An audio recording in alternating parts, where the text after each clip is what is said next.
Okay, good day everyone. First and foremost, I would like to thank our GIS group to give me this opportunity to express my thanks towards the GIS group for expressing their educational initiatives throughout the globe, actually. And আজকে আমি এখানে একটু বাংলাতেই বলতে চাই, as if I am from Malda.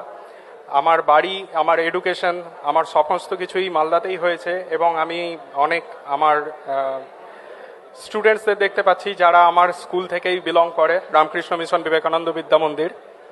আমি এই school থেকেই পড়েছি এবং আমার একজন স্যারও আজকে এখানে আমাদের সাথে জয়েন করেছেন, গৌতম স্যার। তো আমি সবাইকেই ধন্যবাদ জানাচ্ছি এই এডুকেশন ফেয়ার অ্যাটেন্ড করার জন্য। কারণ এটা প্রথমত আমাদের একটা জিনিস বুঝতে হবে যে এই এডুকেশন ফেয়ারের উদ্দেশ্যটা কি। এই এডুকেশন ফেয়ারের উদ্দেশ্যটা হচ্ছে যে আমাদের যারা ভবিষ্যৎ প্রজন্ম, যারা কলেজ এডুকেশনের এই আঙিনায় পা বাড়াতে চলেছে, তাদের জন্য এই জিনিসটা বোঝাটা খুব দরকার যে স্কুলেও তো তারা শিক্ষা লাভ করছে, কলেজেও তারা একটা এডুকেশনের মঞ্চে প্রবেশ করছে, কিন্তু এই স্কুলের যে শিক্ষা লাভ এবং কলেজের যে শিক্ষা লাভ, এটার মধ্যে কিন্তু একটা থিন লাইন ডিফারেন্স আছে। স্কুলের যে আমরা শিক্ষা আমরা পেয়েছি আমাদের স্যারেদের কাছ থেকে, আমাদের বাবা মার কাছ থেকে, সেই শিক্ষাটা বেসিক্যালি আমাদের চরিত্র গঠনে, আমরা মানুষ হিসেবে কিভাবে তৈরি হচ্ছি সেই জিনিসটা আমাদেরকে ডিফাইন করতে শেখায়। কিন্তু যখন আমরা কলেজের আঙিনায় পা রাখছি, তখন যে শিক্ষাটা আমরা লাভ করছি সেটাকে আমরা বলি প্রফেশনাল এডুকেশন। কেন সেটাকে আমরা প্রফেশনাল এডুকেশন বলছি? কারণ professional education in the sense যে আমরা ওই 2-3 বছরে বা 3-4 বছরে যা কিছু শিখছি সেইটা ডিপেন্ড করছে যে আমরা আগামী 30-40 বছর আমরা আমাদের দেশকে, আমরা আমাদের সোসাইটিকে কিভাবে সার্ভ করব। এবং এই জিনিসটা খুব ইম্পর্টেন্ট, তার কারণ হচ্ছে যে আমাদের সবার যেরকম চরিত্র আলাদা, আমাদের সবার চাহিদা আলাদা, আমাদের সবার ইচ্ছে আলাদা, আমরা সবাই সবার মতো করে এই পৃথিবীটাকে এক্সপ্লোর করতে চাই। তো আমাদের যে টেস্ট, সেই test man to man vary করে, স্টুডেন্ট টু স্টুডেন্ট ভ্যারি করে। এবং সেইখানেই আমাদের এই যে এডুকেশন এক্সপো, সেটার একটা কিন্তু বিশাল বড় ভূমিকা রয়েছে। এই কারণেই যে আমরা যে জিনিসটা দেখছি যে এখানে আমাদের অনেক স্ট্রিমস থেকে বিভিন্ন স্টুডেন্টসরা এসে তাদের কোয়ারিগুলো আমাদের সামনে রাখছে। এবার আসছি আমি কারিগরি শিক্ষায় বা ইঞ্জিনিয়ারিং ফিল্ডে। Why engineering field is so relevant nowadays? Engineering field actually relevancy কোনোদিন না হারিয়েছিল, না হারাবে। কারণ আমরা যদি প্রাচীন সভ্যতা থেকে আজকের পর্যন্ত আমরা যে সমস্ত কিছুকে অ্যানালাইজ করি, হরপ্পা মহেঞ্জোদারো থেকে শুরু করে আজকের সোসাইটি পর্যন্ত, তাহলে আমরা দেখতে পাবো যে সকালে ঘুম থেকে ওঠা থেকে রাত্রে শুতে যাওয়ার আগে পর্যন্ত আমরা যা কিছু জিনিসই ব্যবহার করি আমাদের ডে টু ডে লাইফে, all are the product of engineering. আমরা যে বিল্ডিংয়ে থাকি, আমরা যে সোসাইটিতে চলাফেরা করছি, যে স্ট্রিটের ওপরে আমরা চলাফেরা করছি, যে বাসে আমরা চাপছি, যে কম্পিউটার আমরা ব্যবহার করছি, যে ব্যাংকিং সিস্টেম ইউজ করে আমরা প্রত্যেকদিন মানি ট্রান্সফার করছি, all are the gift of engineering. So engineering এমন একটা ফিল্ড যেটা ছাড়া আমরা আমাদের এই সোসাইটিকে, আমরা আমাদের এই সমাজকে, দেশকে কল্পনাও করতে পারি না।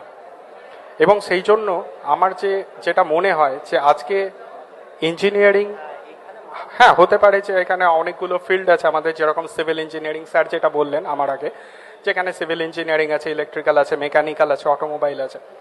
তো এই যে different field of engineering, that depends on the test of the student. কিন্তু আলটিমেটলি যখন একটা স্টুডেন্ট, যখন ইঞ্জিনিয়ারিং কলেজের আঙিনায় তার পাটা রাখে, তখন প্রথম যে জিনিসটা তাকে আমরা বলি যে সে কি হতে চায়।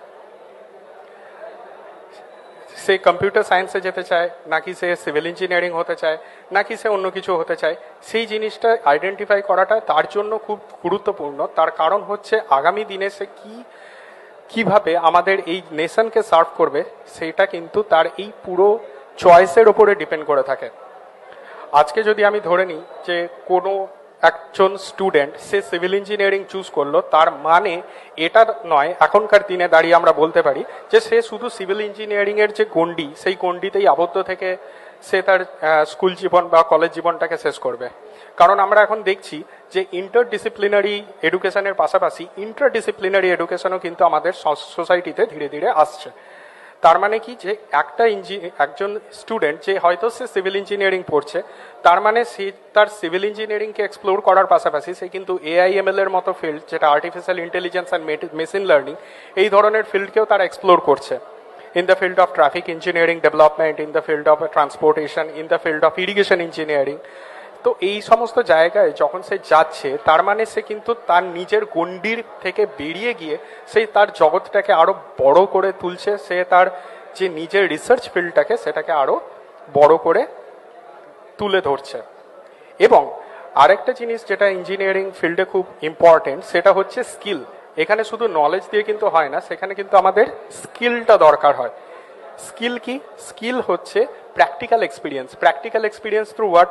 Practical experience through industrial visit, practical experience through project, practical experience through research, practical experience through training. এই সমস্ত জিনিসের মাধ্যমেই আজকে স্যার একটু আগে আমাদের যেটা বলে গেলেন যে কনফিডেন্স, সেই কনফিডেন্স আমরা কি করে গেইন করাতে পারি একটা স্টুডেন্টের মধ্যে, যে তার মধ্যে সেই এনাফ নলেজ এবং স্কিলটা আমরা ডেভেলপ করাতে পারি, যার থ্রুতে একটা স্টুডেন্ট সে যখন প্লেসমেন্টের জন্য কোনো ইন্টারভিউতে বসবে, তখন সে যেন বুক ফুলিয়ে বলতে পারে যে yes sir, I know all this answer of your questions. এই কনফিডেন্সটা জেনারেট করানোটা খুব ইম্পর্টেন্ট।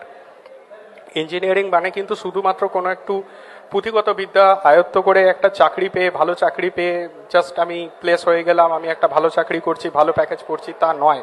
ইঞ্জিনিয়ারিং মানে একটা বৃহৎ জগৎ, যেখানে আমরা প্রত্যেক দিন এই সোসাইটির পেছনে কন্ট্রিবিউট করছি, এই সোসাইটিকে গ্রো করার জন্য আমাদের অবদান অনস্বীকার্য। এবং এইখানে সব থেকে যে জিনিসটা আমাদের বুস্ট আপ করে, সেটা হচ্ছে আমাদের এই স্কিল এবং উইজডম, যেটার জন্যই কিন্তু আমাদের এই ইঞ্জিনিয়ারিং ফিল্ড এখনও আমাদের মধ্যে সমান জনপ্রিয়, সমান রেলেভেন্ট। এবং আমি এইটুকুটাই বলবো যে ভবিষ্যতেও যত আমাদের সোসাইটি, যত আমাদের সমাজ এগিয়ে যাবে সামনের দিকে, এই ফিল্ডের রেলেভেন্সি ততই দিনে দিনে উত্তরোত্তর বাড়তেই থাকবে। ধন্যবাদ।